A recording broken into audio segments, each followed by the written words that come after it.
This is Fam Electric Ghost, and we are live on our Twitch, YouTube, Facebook channels with Nikki Synth. This is for the first time we've talked to her or talking to her. And we're going to show a lyric video. We're going to get into kind of like a behind the music thing. That's what we do on this program. We talk to musicians and artists and actors and models. And we're glad to have you on the show. But first, we got to get into some of our sponsors because they help keep us on the air. So one of the sponsors, if you notice down there, is Newsly.me, which is an iOS Android app that actually speaks the news to you in a soothing voice, and it reads it back to you. And if you use coupon code Ghost 2021, you'll get the first month free.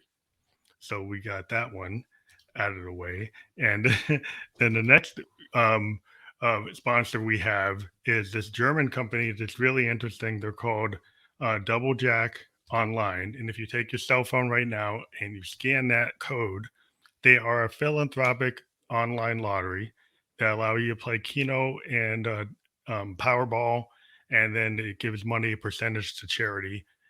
So it's kind of cool. So you're not just, wasting money. You're actually giving money to different charities around the world.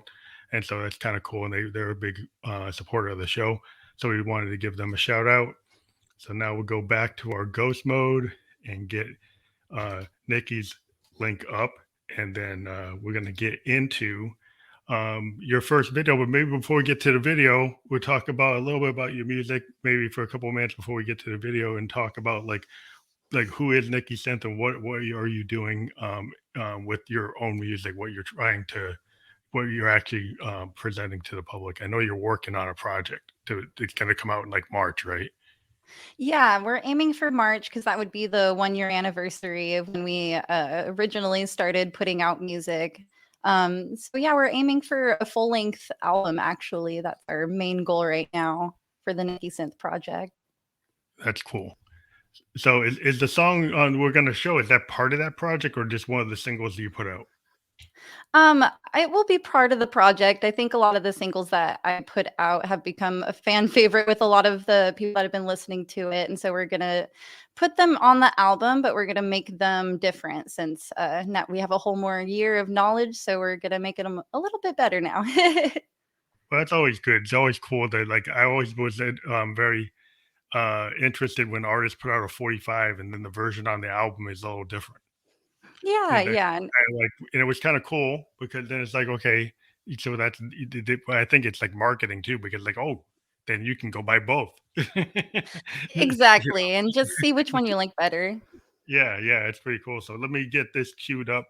We're going to go and show IBTC Itty Bitty.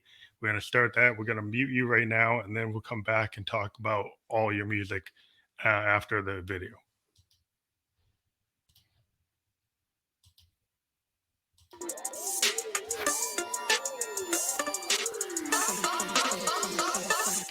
Welcome to the Itty Bitty Titty Committee.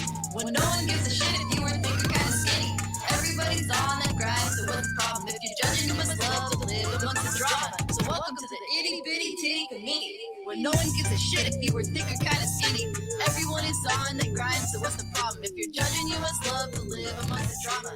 All that matters to us is the motherfucking hustle. All that matters to us is if your ass like bubble. Don't get me wrong, I love a girl healthy. Some ladies even shake up to get wealthy. Notice respect to anyone legitimately making a living. I believe that you're honestly killing it. But flat chasing ladies like us, we're treated like shit just because of our butts. We see those right by lust. Some say it's a disease, others say with the fuss. Someone I know personally told me this in their late 50s. Something that should hang you is your ass and your titties. We all grow old with a saggy one day. Keep your head up, take a breath, make best of your day. You own your own body if you want to change something, okay? Just don't take your heart and soul. A lot of people are giving those things away these days. We're part of the Itty Bitty Titty Committee, where we're all a mix of people with a really give a shitty. We don't even mind if you got a problem. Tell them so run home back to their mama. We're part of the Itty Bitty Titty Committee, where we're all a mix of people we don't really give a shitty. We don't even mind if you got a problem. Tell them so run home back to their mamas. I get it, guys. I love big titties too, but itty bitties you love a boob's a boob. Have you even touched a boob a bit? Huh? What Just saying, not trying to hate cause we all meet our fate in the end. I'll dodge every negative single trying to send. Shit, I probably have the smallest titties out of all my friends. But the committee will build cash from money that we're saving. Cause back to the dreams game we feel like playing. Welcome to the itty bitty titty committee. When no one gives a shit if you were thinking kinda skinny. Everybody's on and grind, so what's the problem? If you're judging, you must love to live amongst the drama. So welcome to the itty bitty titty committee. When no one gives a shit if you were thinking kinda skinny. Everybody's on and grind, so what's the problem? If you're judging, you must love to live amongst the drama. You're all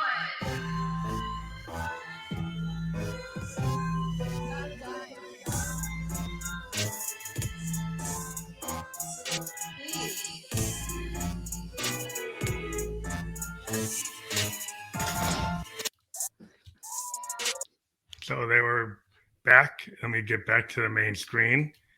And you can hear me, right? Yeah, I can hear you. Yeah, we're back. And so yeah, I think that that's a really interesting song because the way things are today, like in hip hop, has kind of opened up the world that you can do pretty much anything you want lyrically. Yeah, exactly. And I think it's a lot of freedom for an artist because you think about like, okay, like back in the day when hip hop started, people was always, what are you guys doing? Talking about gangsters, this and all kinds of like sexual situations. But I think it's just like everybody has a voice. And it kind of reminds me of Liz Phair because Liz Phair like is like a big hero to me. I was a big fan and still a fan of her because she just is very honest in her lyricism and would say the way kind of what you're saying. She kind of was one of the female voices that just didn't give a shit. They just did Exactly. what she wanted to do. Yeah. So I think that's pretty cool. So maybe you can talk about the song and why you kind of approached that. Why I can kind of understand. Yeah. Maybe Well, from your perspective. yeah, I appreciate that. Well, I'll start off with the fact that I grew up in Southern California, and like you were saying, a lot of the music of the earlier generations were talking about some negative stuff, which I mean, I don't mind. Everyone has their own thing. But honestly, I just kind of hummed it out one day while we were at home a year ago, and yeah, I was like, you know what? I want to make this into a song because there's so many songs about like, big girls and this and that, and everybody's got their own thing, and I don't mind that. I even mentioned that in the song, do your own thing. But there's no songs about the itty bitty girls. So I wanted to make the, itty bitty titty committee song, and I know that there's been a couple of renditions of it, and that was just the one that we stuck with at the time. There actually is a new version of it that will be released on the album, a little bit better produced and mix and match and all that. And it's something we're really excited about because it's something that a lot of people love to hear. They don't expect me to say it. Well, okay, so I guess in your back catalog, is that like not representative of what you normally sing about? Well, I mean, I like to kind of think of myself as a genre bender in a way. I like to mix and match different genres. I liked a bunch of different types of music, and that one was definitely more of like a Southern California vibe. I just moved from there 3 years ago, so it was still a lot of the music I was listening to still represented that, and so I wanted to make kind of my own version of it, I suppose. Yeah, and at the very end, I wanted to put my singing into it too, just to kind of remind people that I'm not just one type of artist. I'm not just a hip hop artist or a rap artist or anything like that. I just do what I want to do. Kind of like what I do with expansive sound. Exactly. Since I was in electronic music and I got tired of people thinking I'm a DJ. Because Exactly. I'm a synthesist, and Mhm. and the thing is, like original electronic music started with synthesizers, but Mhm. then today it gets like thought of as it's just all DJs and EDM. Not that that's bad, but if you're somebody that's like a keyboardist, you kind of like you go to the club and hey, how come it takes you like a half hour to set up? Where's your SD card, and why aren't you Yeah, just on the exactly. CDJ? So I said, well, I'm an expansive sound because I Mhm. mean I can do like everything. Yeah, exactly. And that's kind of what you said, because that means like if you have a wide open genre like palette, right? Then Mhm. you could do like soft rock, hard rock, punk, everything. Yeah. And I see you have other projects where you kind of explore Yeah. different things. Exactly. We're having a lot of fun, and each project has kind of their own goal for the new year. So each one's going to have, for my metal band, we're having a 4-song EP, and for the more like hip hop group that I'm in, Synthetic, we're going to be having a mixtape come out. We're not sure how many songs we're going to put on that yet. That's So I'm cool, really right? excited. That's a Yeah. different approach. That's very interesting because like the mixtape, there's the kind of some people have been like, I think it's a really cool format because then you can do whatever you want. But then there's some Mhm. people like, well, I don't want to do that because then I'm like giving stuff away. But I think if you're kind of artist that's doing multiple things, then I Mhm. can kind of see Yeah. what like, well, this one's geared towards Spotify and this one's geared toward trying to make money, and this one's like Mhm. experimental, or maybe we're sending it as a mixtape because it's a Yeah. different audience. And when you're Exactly. doing all kinds of things, you could have different marketing approaches. Mhm. Yeah, exactly. And for the more hip hop group that we're in, for lack thereof better word, because it's kind of the same thing where we mix and match a lot of genres for that one too. But for the main approach for that one is just putting the music out there, just like you're saying, getting people to listen to it, and from there they can find either myself or Arkitate or Catacombs, depending on who they liked better. Really, in the song is what it comes down to. Well, I think it's cool to, sometimes some people like one of my favorite artists, Prince. He would like mix multiple things in one record Yeah. because Yeah. it's all Prince. But then Hmm. sometimes he actually would go and create another group, like the Hmm. Time, and Yeah. pretty much everything would be that's all him, you Hmm. know. And then he would, he'd have the Family, and that's all him. And Yeah. he'd have Madhouse, that's all him. And that was like a jazz group, and Hmm. he wouldn't even say he was in it, but he was in it. But it's Yeah. but I Yeah. think that's Exactly. kind of cool because it gives you different ways to do things, and I've kind of dabbled Hmm. in that myself. But let me get to the heart of what I like to talk about. Yeah. And every artist I ask, like, when did you first get into music, and at what age, and like, what would you say, about that? When do you Yeah. think you got into it? Well, that's really a good question. I pretty much was into music my whole life. One of my very earliest pictures of me is me standing on my um, table, basically with a microphone in my hand, trying to sing, probably Britney Spears at the time. Hmm. But my mom was really interested in trying to get me into plays. Mostly Phantom of the Opera was one of our main favorites. She really tried to get me to be Christine for Phantom of the Opera. So that's something that I did a lot of opera practice and a lot of singing practice. I was in a lot of talent shows when I was younger. I won one when I was younger, actually, for singing Somewhere Over the Rainbow. But the Aslan Debson version, I'm not sure if you've heard that one. It was a little Hmm. girl who just has a really pretty voice. And so I was just always, I knew I always wanted to do music. I just never really knew what kind of music. When I was a preteen, teenager, I really got into metal. And that's something that I never really thought of myself pursuing, but always knew that I loved it. I've always been also interested in kind of, I'll say, edgy rap Hmm. and horrorcore and drill and things like that. Is what it evolved into, and a lot of the SoundCloud rappers, honestly, were a big influence as well. And so I really just decided to take my own approach on it instead of pursuing opera and choir and plays and things like that. I decided, I'm gonna put my metal influences in and my, rap or trap influences in and just kind of have fun with it. I think I really fell in love with going to shows, but I knew that going to the show wasn't exactly what I wanted to be doing there. I would just always thought it would be an amazing experience to be the one on stage. And I made friends with a lot of people in bands along the way who were just like, why don't you do it? And I decided, okay, I'll do it. So I actually bought all like a lot of money worth of gear and decided, I'm just going to start from scratch. My computer died at the time, so I decided I might as well buy a Mac and just learn how to make music myself. So it's interesting because like a lot of people like you were doing like stage kind of plays and some people just go that way. They go the actor route. They go to Broadway, off Yeah. Broadway, and they're musician actors, and they do it that way. And they sing like classical musicians, other people's Hmm. work. Um, Yeah. but there's a thing where I think where you find out that you're a singer songwriter or you're a creator, right? And I think what Hmm. happens is like you feel you have a voice. You said I was a music fan first. I was going to see all these shows. And then Yeah. I'm like, yeah, like I love the Albans, I love Funkadelic, and I play and I want to be on stage. Hmm. So I just kept on pushing to try to, emulate the music and then make my own spin on it. Because I think we are who are references. Like you, Hmm. everybody who's a musician, like you're a fan probably first, and you pick up Exactly. things. And then as a musician's ear, like when you write, you unconsciously maybe pull things from your influences, and then you put your spin on it, right? Yeah. And then I think what happens when you're a creator is you don't just do a cover, you actually make it your own. You make a song because you took all those influences and you made your own thing. Exactly.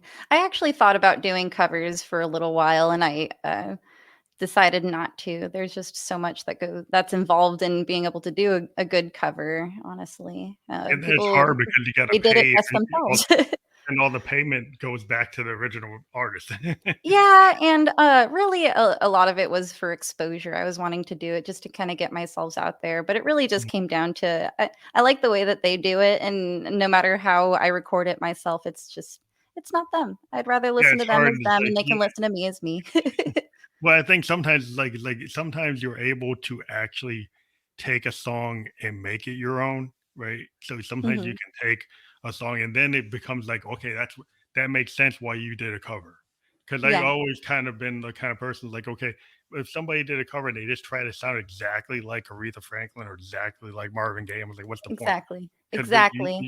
you should kind of go at it and make it your own, and Hmm. then become you make something that was a rock song acoustic. You take Yes, something that's that's country, you make it jazz. Y- mhm. if you do it that way, then it makes sense that it's valid to stand there on its own. You know, Mhm. Yeah, no, I completely agree, and I think that people have their own take on it. Actually, my roommates are in the middle of working on a cover for something I don't want to spoil, but okay, it sounds so good, and it's exactly what you're saying, where they took a pretty much an old song and made it a new age, almost electronic song, and it really sounds good. And it wasn't a song I would have normally listened to on its own, so yeah, it just that's it. depends. That's Yeah. cool. I mean, that's Hmm. why music is interesting.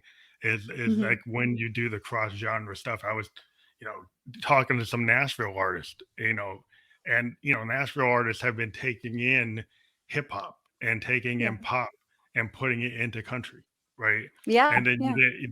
you get the opposite where you get like a rapper bringing in some Johnny Cash like samples to kind of have that Yeah. edge, to have that kind of Yeah. outlaw edge and throw a couple lines that he has because he was like the ultimate outlaw. And Mhm. if you're doing some kind of outlaw rap, well, Johnny Cash actually fits. You might not think it fits, but it does. Yeah, exactly. But it's interesting. So you discovered you had a talent. You started writing your own music. And so how did you start approaching the music? It sounds like you were in the box doing it through like a DAW. But Yeah. are you doing Uh, it in other ways too? okay, so I'll break down exactly how it happens. So I work very long hours, and while I'm working throughout the day, I literally will pull out my phone and record a couple of things, and Cool, I'll set cool. it down. And I actually had a big binder worth of songs when I first started. So most of the songs that's come out this year have been written in 2017. They're pretty old. Mm. But I have a lot of new things that I've written and that I'm excited to be working on and that I'm going to be able to release. I just kind of figured to get this story out of the way so that I could work on my next few stories. Because I kind of think of albums as a story in a way. And so when it comes to writing, it just comes to me. I don't really put anything on, any music or anything. It just comes to me usually while I'm walking around. And, Yeah. I like to hike and stuff. So really a lot of it's just walking around in the nature and I'll just record stuff. I think that's really cool because I think when I've asked people, like, there's some people who are very elaborate in their approach, and Hmm. they'll actually, go and they'll put it on the bars and write it out like somebody went to Berkeley, right? And then you've got other people they got to be with the band physically in Yeah. a studio or in a practice place, and then hear like the drummer and the guitar player interact with the keyboarder, and that's how they write. Or then you have other approaches where you'll have like key singer songwriters like the alpha. They write everything, and then they kind of dictate to everybody. Well, I've been told by the people that I work with that I remind them of Jello Biafra from the Dead Kennedys, where I'm Oh, kind of wow. like, okay, so this is how this is supposed to sound. This is how this is supposed to sound. This is how I'm going to sound. And it just, it comes out. That's awesome. But a lot of it comes in recordings. I even have a song called Simpy Wimpy, kind of a silly title, silly song too. But it starts off with me humming a beat, and that really is exactly how that song started. Is I would just hummed a beat, and we did something, a feature with my friend, and we had a lot of fun with it. It's a really funny Well, song. if you think about like James Brown, I mean, James Brown wasn't a musician, but I guess he was, because what he Hmm. used to do is like he would hum out the bass line, he Hmm. would tap out the drums, he would Exactly. tell like everybody in the practice, which Hmm. like most of his songs are jams, right? And they're Yeah. just like stream of consciousness. He Hmm. would just come in and it's like, well, he had like one line. Yeah. And kind of like a jazz, like John Coltrane, you just like have this chant line and then Hmm. kind of make up the rest. So when you have Yeah. the key line and then kind of just riff off everybody. And that always to me is a really dynamic way of working. There's a lot of bands that, like Allman Brothers, Cream, like early Who. It's cool to kind of just kind of do this kind of thing, pull it out the universe. Hmm. Like I think a lot of times as singer songwriters, you said you're out in nature, yeah, Yeah. a lot of times we just pull it from like the muse. You think about a poet, they say, where are you getting that from? Well, I'm getting this from this universal idea, and it just comes and it comes through me as a conduit or something. But I Yeah. think, yeah, a lot of times I think we can tap into something because Hmm. maybe we're kind of listening or absorbing things, and as a creator, we're able to then synthesize it and put it Yeah. together. Exactly. And I feel more myself when I'm in nature, definitely. That's why I moved to the Pacific Northwest to be in nature. Yeah, But even I have a song called Screens where the entire thing I pretty much hummed out and sang out the entire thing while I was just on a walk with my dogs. So it just depends, But when it comes to Morphos Malediction, the metal band that I'm in, I let the main vocalist do their thing, and then I'll just come in and see what I think just fits the mood. Because a lot of it is just free singing, no words involved until it is my verse. hmm, So I just kind of sing along to the vibe, the energy of what I am hearing. So yeah. I think yeah, that's that. a I little think bit it's of a different approach. Yeah, I think, well, it's like kind of like a like a free jazz, jam band approach. Hmm. Like bands I love from the 70s. Was like that's you could get into something like Frank Zappa where he really orchestrated it, but they did a lot of live recording. Yeah. But they would be very tight because they knew what they wanted. But like when it came to the like his solos, he basically said in an interview, I don't write down my solos, they're different every time. I Hmm. just like I'll have my structure, my chords and stuff, but every time I solo, I just won't keep it the same Yeah. because it was boring to him to keep it the same. So he just wouldn't do it. And Hmm. I think that's kind of a cool approach to music when you kind of decide, okay, well, I'm not going to stress about it.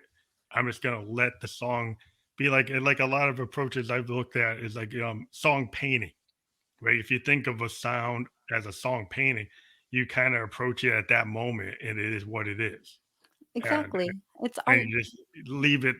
And if you do it live, then it becomes something else. Hmm. That's the way I look at it. It's like, okay, my live versions are not exactly what my studio versions are, and I can do them exactly the way I wrote them, but yeah, I don't find it fun to do that. So I usually change them. Yeah, exactly.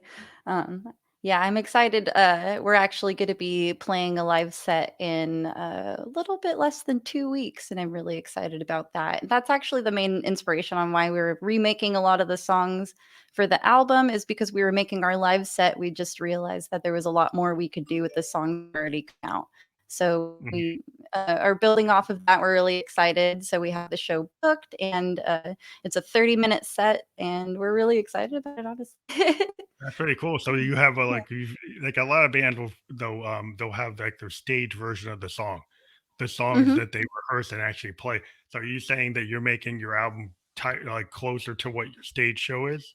Exactly. Yeah.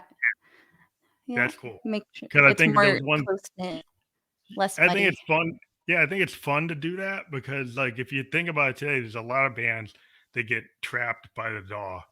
Hmm. And in terms of they make so many backing tracks, they make it try to sound so perfect that when they go to play it, they either have to drop all that or be locked into that, and then they don't have a Exactly. lot of freedom to express themselves because they're so locked into what the backing tracks are, you know. Hmm. And so I Yeah. think sometimes if you can write something that's okay, this is it can be performed by the number of people we have, and it actually feels better because we can actually do it. Yeah, exactly. And we've been practicing our live set. We're really we're confident that we have it under control. we're That's cool. yeah, we're just making sure that also a lot of the sounds and everything aren't too harsh because there's a lot of sounds that I use in some of my songs that can be a little bit harsh on a very loud speaker. Oh, yeah, there's some things like if they go through the big, they can actually blow it out. Exactly. Yeah. So Or we're not just be making sure we got it. or maybe Um, not be pleasant to the ear, like, because it's like in your headphone world, that could work, but, like, if you try to yeah. do it, then maybe it's like, "Ooh, it's a little too boomy." Yeah, exactly. So we're just going through all of it. But it's a whole year's worth of music in a couple of weeks. So it was definitely a lot of work, but we're on the last song today and we still have some time. So we're doing good. Well, it's cool to have a plan. I mean, sometimes that's a really interesting thing to Mhm. happen, I've heard of bands, like, that had to scrap stuff because they either lost it or they decided they didn't like it, and Yeah, then they exactly. redid. Like Leonard Skinner was famous for dropping a whole record just because they didn't like it was the way it was mixed, and then they totally Yeah. re-recorded it Hmm. because, like, the recording engineer, they didn't even feel like it saved the tape, so they just went back and like did the whole thing. Yeah.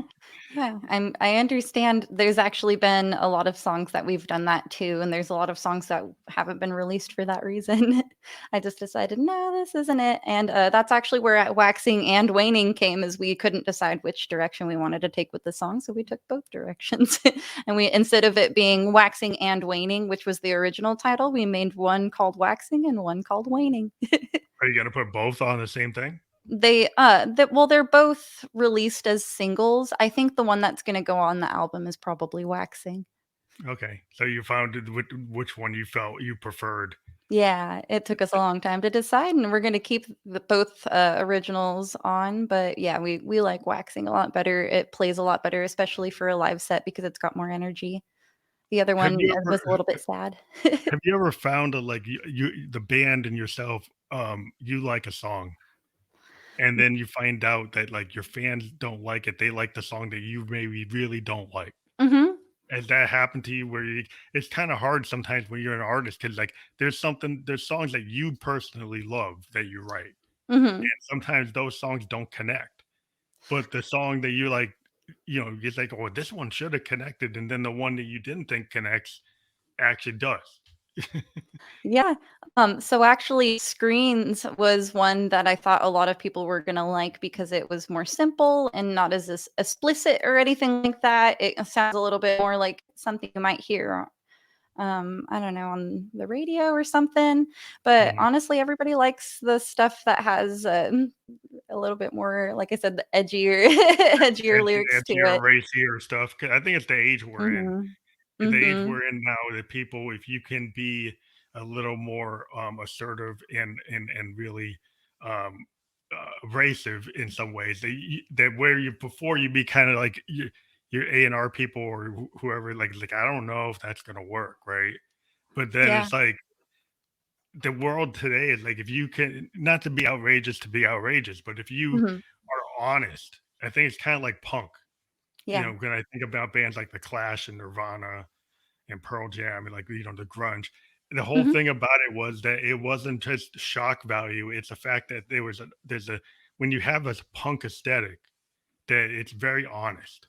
And Exactly. Yeah. if you think about, like, why I think Nirvana did well is that you were coming out of, like, a hair band age where there were kind of these manufactured bands, Mhm. and I understand with, like, corporate rock bands, Mhm. corporate metal Exactly. bands, and I think Kurt wasn't falling into that. Kurt was Mhm. like, "I'm as real as you're ever gonna get," He you was know? special. Yeah. Yeah, and that I think is appealing, and Mhm. he can be raw, and his stuff was, like, emotionally raw. It's really cutting, Yeah. And it really, if you read the lyrics, it's like, wow, it's really heavy. But yeah, I think it's just like, I think when you come out there today, it's like people are looking for somebody who's actually being honest, whether they're being funny or a little like, flirty or whatever. Yeah. However they're being a little edgy. That works because Yeah. people say, well, that's real. You know, Mhm. they're not I trying to. don't mind being edgy. If you feel comfortable with it, Mhm. then people kind of pick up that you're comfortable in that zone. And I think Mhm. that's the thing as an artist. If you are really like riding on your own thing, that you're really like excited to be on stage, you're excited to do what you're doing, that people feel your energy, then it's kind of infectious. Yeah. Yeah, and I think that's a good point, and I think that's also why some of my best songs, or the ones that are doing the best right now, are the angrier songs, the songs I wrote out of anger back in, like, 2017 and things like that, and, those are also the ones that are the most fun to perform, especially I'll even do some car karaoke sometimes with my own songs, and I never thought that I would ever do something like that. But So I, is it generally kind of like, enjoy it. is it like cathartic? Like I've talked to a lot of artists, like when a lot of times like you take like a painful situation as a creator and you turn Mhm. it into art, right? Exactly. And Um, I think that honestly, my biggest goal with my music is to be able to help people that have gone through some pretty bad situations, and that's something that I talk a lot about in my songs, is some of the situations that I've gone through, kind of in my own eyes and my own experience. Um, but I also, in maybe like the song "Goodbye," I also talk about what I've done wrong too. And Waxing and Waning is actually also about what I've done wrong in my life too.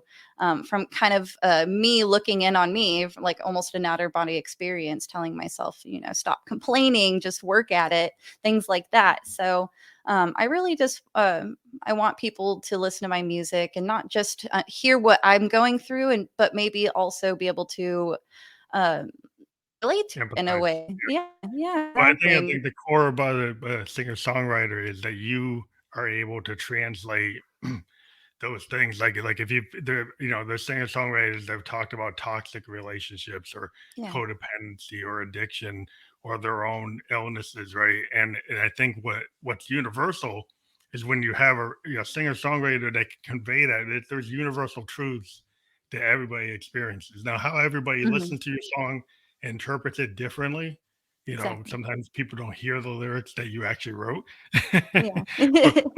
but but they get the vibe, and I think they Mhm. get the feeling. And if when you're being honest with, I think that's the whole thing as an artist is like sometimes it's hard to determine how open you're gonna be because like Mhm. some artists like are known for being such an open book. They're like, wow, they don't really leave any room for themselves, right? And I Yeah. guess it's like how do you do that without like like hurting yourself? I think as an artist, because like if you reveal so much, are you just comfortable doing that? It doesn't bother you. And it's always like a line, like what's that line as an artist? You don't feel you even have the line. I guess that's the question. I guess my answer to that would just be to keep it vague. A lot of my songs aren't really about any specific situations, more as a lot of situations I've been in. They Mhm. could relate to many of the situations I've been in, many of the people that I've met. So I guess a lot of it's just keep it vague. You don't have to really talk about a single situation or put anybody down or anything like that. Just tell your story and kind of tell Mhm. people how you felt about that during the time you were dealing with it. I think that's really the best way to listen to the songs that people write about, maybe an ex or a bad situation. Yeah, because famous like Bob Dylan's like Blood on the Tracks is about his Mhm. divorce, right? Yeah, But yeah, you'd be hard pressed to figure out where it's actually saying that because exactly. it never actually says it. Hmm. It kind of goes through all these like characters that he creates to Hmm. distance himself, but the whole album is about his divorce, right? Exactly. But Yeah. you'd be like, well, he has all these like third person characters Hmm. really him, but he's kind of separated himself and created all these situations that like he probably didn't really go out west and Yeah. be a cook at a in a logging camp, but he Hmm. makes this story about doing that, Yeah. And it just is like, okay, it's about this whole kind of disassociation or these feelings of Mhm. anomie that he was able to kind of make you feel because Mhm. he's a storyteller and he can. I think so it's personal, but then it's like it really isn't super personal because he separated himself from it, even though it's about it. Yeah. You wanna make sure you could still sing it live and not get emotional about it, right? Yeah, yeah. I So, think yeah. it's interesting talent when you can you actually Yeah. it's a personal thing, but you're able to keep it so you still have your private space, but you Exactly. are revealing something. Yeah. Yeah. I think that's the talent of being a songwriter is that Mhm. you can do that and you're comfortable doing that. It's just probably what happens is people get uncomfortable when people interview them and try to try to get the exact moments. Of what is that? This is that Yeah. what the bigger you get, the more information the reporters have, and then Mhm. it's like, is that about this person? you know, Yeah, exactly. I guess when you're in your indie level, no one's gonna go and try to track down who it could be. But as you get bigger, Yeah. then they might be able to do that. Yeah, exactly, and like I said, most of those songs were written in, a long time ago anyway, so it could be about anything. Yeah, yeah, those reporters. Mhm. Yeah. Oh, yeah. You try to well, you do it for you. I mean, I think people like I think when you write music, I think when you're an independent songwriter, I think you're writing to kind of please yourself, Mhm. and if other people dig it, then that's the thing. Because I think the reason why Exactly. you go and write your own song is because you're trying to express yourself in a certain way, and you're not just doing a cover like we talked about. Because Mhm. you're trying to speak your own voice, like a Yeah. writer that's writing. I always look at music as like short stories or like novels, Mhm. and I always like to see different artists' approach and hear their voice, Yeah, not just their singing voice, but what they're trying to say. exactly. Yeah. I mean, for every 10 songs I write, only one of them's something that I'm actually gonna continue working on. So a That's lot of it interesting is just, getting stuff work I've that been you writing my started. whole life. Yeah, So you're like it's a catharsism, and then like you do 10, and then one out of the 10 is the one you put out because that's exactly. because the other ones were the process of you kind of getting the feeling out, and then you refined it, right? And then it becomes like that's the one that actually represents what you want to put out to the world. Mhm. No, exactly. No, I think a lot of it is also just what you're into musically. A lot of people like to listen to things that, don't remind them of anything at all.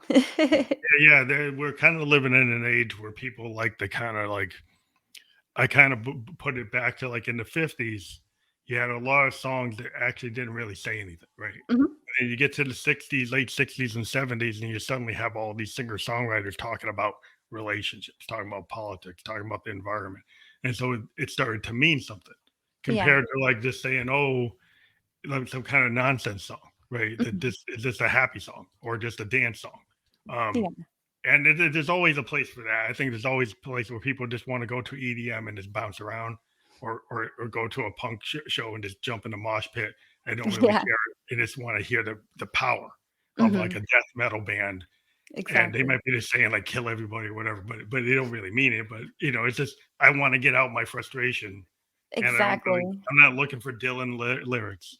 Yeah, exactly. That's you know, actually a big reason about, a lot of the songs that I've written, I guess, on the angrier aspects is just being able to get it out. Someone close to me once told me that you only get 30 minutes while you're up there to speak your piece, and you go out, speak your piece, and then once you leave, then you are calm, you've gotten it out of your system. I think yeah. that's what actually makes me such a calm person is being able to get it out of my system, while I'm writing, while I'm performing it, even just recording it, just being able to, y I don't know, get it out there into the atmosphere, I suppose. One thing I like to ask people about is a lot of times when I talk to musicians, they talk about their stage persona or their other me. Like, Mhm. do you feel like when you have to go on stage that you have like your stage face or your stage persona that's not like the day to day you? Yeah, I guess, just a little bit angrier, really. I'm pretty nice of a person, but when I'm on stage, I You get a lot of that anger out. I mean, you know, yelling, You screaming, become whatever like it that is. that made maybe like the Runaways and like Joan Jett kind of attitude. Maybe kind of have that little edge, or like Yeah. an L7 or something. It's like you see artists to get on stage. You think about like even like the old school. Like you see Robert Plant, he's out stage and he comes as like hyper, like Jagger and him and Daltrey had this kind of hyper sexual nature to their Yeah. image. It's like you can't really be like that all the time, right? But that's just like this thing that you Yeah, do. exactly. And it's like what Freddie Mercury could do. He Mhm. get on stage and he's like, wow, he's just like becomes like this actor. Yeah. And you see it with like the great music artists. It's like, Mhm. Lady Gaga, she has this whole thing where it's kind of like Bowie. Mhm. So you get up there and Bowie could just change into anything, Yeah, from exactly. Ziggy to the Thin White Duke and Mhm. Mad Insane. He just come out with different versions of himself. Yeah, yeah, and each one is fantastic. Yeah, it's It's like just this being hard. yourself. Yeah, Yeah. yeah. You wonder, it's like, okay, Bowie was asked one time. He's like, well, why don't you just come out like straight and not do that? And he said, I did, and Mhm. nobody bought it. No, It's yeah. like when he first came out, he was David Jones. He wasn't David Bowie. It's He funny, came that's my out with like dad's a name. suit and tie. He looked like the Beatles, and nobody Yeah. bought it. Mhm. You know, Yeah, so exactly. that's when he became like Ziggy. Then it was like then they paid attention, and it's like okay, well that's not that I have to do that all the time, but he ended up doing it. But he just said, well, I'm not going to do Ziggy every time. Yeah. That was the cool thing that he figured out. Like, oh, I can actually become. It's like theater, and so I wonder, like, how much theater do you think is in the music that you do? Do you have to like do that? Do Um, like a theatrical kind of performance? I guess it really just depends on the song. For Morphos Malediction, definitely a lot of the theater comes out. Um, but really, for a lot of my songs, it's a lot more playful, I guess, rather than the theater. Mhm. I guess in the song that I just released, Who Cares, I have a lot of the theatrical. While I'm singing it, even, I just feel powerful. Mhm. Definitely gets me moving around. Yeah, I think that's why part of the like reason why artists are like we just don't go on stage and just like stand there. Yeah, Um, yeah. you have to kind of, especially if you're a lead singer, you have to have some kind of like not like a stick or anything, but it's like you have to have a way to engage the audience, Exactly. and you got to make them feel that's your authentic personality that's worth actually going to see. Mhm. And so it becomes like, okay, it has to be this other like you think about like poets used to talk about the looking glass and this other Mhm. me, right? And I think a lot of artists we have this other me that we kind of zone into when we go on stage. Yeah. And even like I've asked artists like, have you ever like looked at your tapes of like you on stage and then realized that you didn't even know you were doing something? Yeah. I've actually had a few of those moments. We've actually been recording a music video for Itty Bitty, and it's not quite finished yet. There's still a lot of work that we need to do. But while looking back on the tape, there was a lot of things that I noticed that I did a lot that I wasn't realizing that I was doing. Some good, some bad. It's all learning experience. But yeah, I think honestly, being able to be in front of people singing your songs, it's really just uplifting. I get a lot of energy from it. So I Mhm. definitely have a lot more energy on this while I'm doing it in front of people or on the stage. I just get really excited, honestly. But just in general, as a person, pretty shy, quiet person. So I guess Yeah, those are my two. I think that's interesting because it is kind of a dichotomy that a lot of singer songwriters, a lot of musicians have this kind of not that it's like a split personality, but it's like Yeah. their Yeah. day to day self usually is very reserved and shy, right? Yeah. And that their Yeah. artist self can be almost the total polar opposite. And you've Yeah. seen it like it's classic. Like you can check it with tons of musicians. From Hendrix to Jagger to like if you talk to Jagger, he's like a businessman. He's Mhm.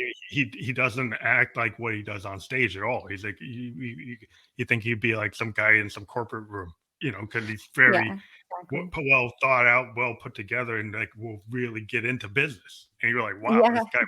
He's not like a typical rocker. He's like I don't care about that. He does care about it.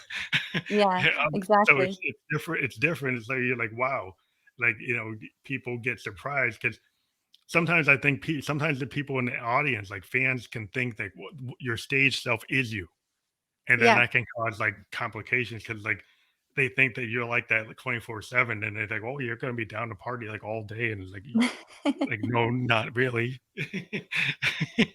Yeah, it just depends. A lot of it is me, and I like to say, it's not what you do 9 to 5; it's what you do 5 to 9. It's Yeah. something that I've heard and tried to live by lately. And I like to also say I have two full-time jobs. I work during the day, but I also work during the night. It's never ending. It's Yeah. you got to get yourself out there. You got to be doing what you enjoy with your life and really really enjoy it, or else there's no point. The daytime job that I have, I love just as much as my nighttime job, and that's something that I'm really fortunate to be able to say, because not a lot of people can say that. I work with dogs during the day, and I've got 4 dogs of my own at home, so That's it's cool. yeah, it's something. Just enjoying what you're doing is really important, whether that's music or your job, or even if you're a stay-at-home mom, make sure you're enjoying doing that too. So, Well, I think a lot of musicians, we have to have the day job to kind of pay for our dreams. especially Um, in COVID, yeah. yeah, and so another question I had is like a lot of artists like they kind of live for the stage, and this whole COVID thing has been very depressing and like hard for a lot of musicians. For certain genres, it's been very difficult. I would think like for DJs and hip hop and people who can be in the box, like in the DAW, it's not Hmm. as big a deal. But for Yeah. bands that actually have traditionally toured and been successful, so they didn't have to have a day job, and Hmm. then ones that like that's how they write, and they actually have to be together and they Yeah. can't be separate. It's Mhm. been very difficult. Yeah. So Yeah. do It's been you really find hard. that like you miss like when there's a lockdown that you can't do that show because you really like feed off the crowd and then you can't do it. Yeah. So is that something Uh, that's been like a big problem during this whole time? I think that honestly, this has been the biggest surge of people starting to make music and coming out with just intense albums. People have a lot of emotions throughout the whole, pandemic. I Hmm. think there's music now coming out than ever in my entire life. More different genres, people trying new things, people just being themselves. Truly themselves, because now they're not around people all the time to have all these other influences, and maybe have someone tell you, no, I don't like that, because it's not about what other people like, it's about what you like and what you want to do. So Hmm. I think something that's just really important during the pandemic is that everybody figured out, wow, I miss doing that, and I really can't wait to do that again.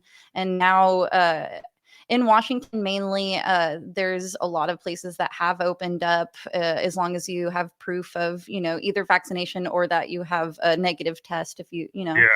Yeah. then you can play and you can have shows, and everybody is really nice about it. And there's limits to how many people can go Yeah. in for a lot of Mhm. places, but a lot of places are opening up. Same with in Portland, there's a lot of places opening up and allowing people to play, and it's starting to kind of trickle down where some of maybe the big cities, but not as big as Portland, here in the Pacific Northwest in Oregon, they're starting to open up too. We're going to be playing a show in the town that we live in, actually, in a couple of weeks, which is something we wouldn't have expected, honestly, in this past year. So that's exciting. Uh, Well, I think it's cool because I think the fans are ready to see bands again, Hmm. in a safe way. Um, Hmm. it kind of goes into what we've been doing because during the pandemic, in July, we did our Peg Bedroom Producer Festival, and what we did is we did an online festival with the Yeah. podcast guests that are on the show. So Hmm. they got to play 20-30 minute sets, and we're doing another one Yeah. in February, which I think you know about. I uh, do. and yeah, so you're going to be playing there. And what Perfect. we try to do is like because we do this podcast, and we know things are opening up, but this gives people another way to see the bands they love in a different way because maybe you Hmm. do a different performance because it's through the net. You Yeah. have maybe some restrictions, and so sometimes limitations can cause like the performance to be different. Mhm. And so we try to take advantage of that. People do like all different types of performances, and it's very interesting. We got people doing like unplugged, people on sound stages doing full fledged concert versions of what Yeah. they do, and anywhere in between. And so Mhm. I think it's very exciting. We're doing that from February 11th through the 13th. I believe you're booked for the 13th. Yeah, I'm really excited for that. And that's something I saw through a couple of different websites that have been doing live music shows. And that's something that I think is really nice for, especially for people that they don't want to come out yet. They don't want, they're, a lot of people are still wanting to stay home and make sure that they're staying safe. And for them to be able to still view the live shows that they really, really want to see is just, I think that's special. I think that everybody should have a way of being able to listen to their music and watch their, favorite artists and performers. Yeah, we just try to get people into it, and we love the fact that you came on the show, and we think it's really what we try to do is just give our fans all different types of music to listen to, Yeah. and to find out about new bands, because we deal with emerging artists, we deal with independent artists that are small labels or not on labels at all. And we like to give our audience a chance to see all the different types of music that are out there. Mhm. And we do appreciate that you were able to show us like your music and talk about it. And Yeah, we look no problem. forward to your new project coming out. And when it does come out, we invite you to do an album release show where you could actually, talk to the whole record if you want to. Mhm. Definitely. I'm excited about all of that. Definitely. We can't wait to finish the album. Like I said, we're really just working on the last song right now and then it'll be done. But we're going to wait until March because we want to make sure we mix and master it properly, of course. Yeah. So anytime when it works for you to kind of help promote it, Mhm. let us know, because we're all about helping artists do what they need to do. Yeah.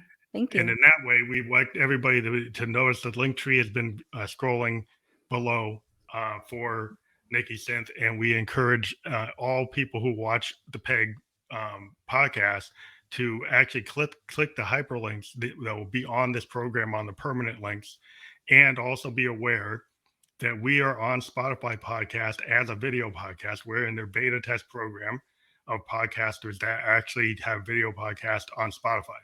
And so within an hour, we will be on Spotify with this episode with all the hyperlinks to your music. And we encourage all the fans to click those links when you go to YouTube, subscribe, and you go to Spotify playlist if the stuff that you have there.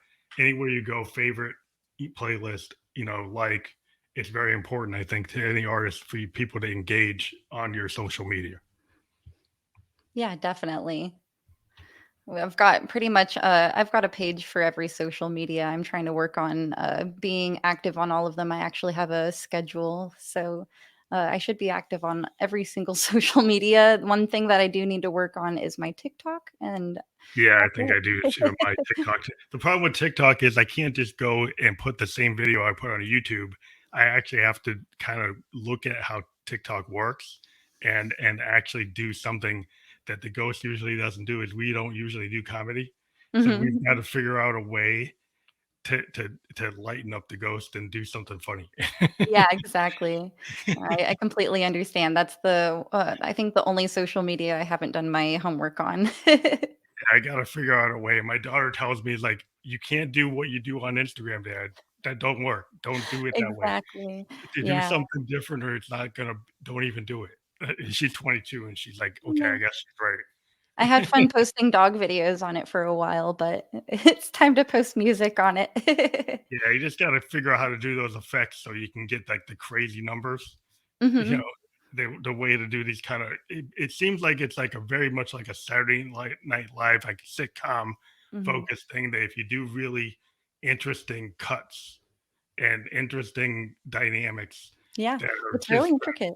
yeah, if you do it right, you could really get viral, but you have to do Mhm. something kind of out of left field. It seems like you really have to do something way out there, and it's so weird. It seems like the my daughter, what she shows me are all these TikToks with this all this strange comedy. Yeah. Maybe you don't get the first time you watch it, and then like, oh, okay, they're not trying to being serious. It's something else. Yeah. Yeah, there's a couple of them that I actually do follow on TikTok just because they are so funny. Yeah, So, it's just a it's a whole good different idea, thing. good approach. I think it's really cool though. I think that in Reels on Instagram, Mhm. there's an opportunity for artists to use both of those interesting ways. Yeah, definitely. Okay, well, thank you very much for being on the program. Like we Yeah, said, we'll send you the we have permanent links for all these channels. We're on Twitch right now. We're on YouTube. We're on Facebook. We will send you all those permanent links, and we will put up a story on about this Spotify within an hour, and give perfect. you that. And we also can give you some like MP3 and MP4 of this if you need it. Awesome, sounds good. Thank you so much for having me. I really enjoyed being able to talk to you about the music. Thank you very much. Thank you. I hope you have a good rest of your night. Oh yeah, I'm gonna be recording Oh, with nice. I'm going to, all my oh, nice. I synths. know that you were able to talk to Back from Death. I'm gonna go see them live tonight, so that's Oh, they're exciting. playing tonight? Yeah, I talked to Yeah, him I'm for literally going right from here to the show. but you both are playing the same night. He's playing, like, right after you. Well, he's playing tonight.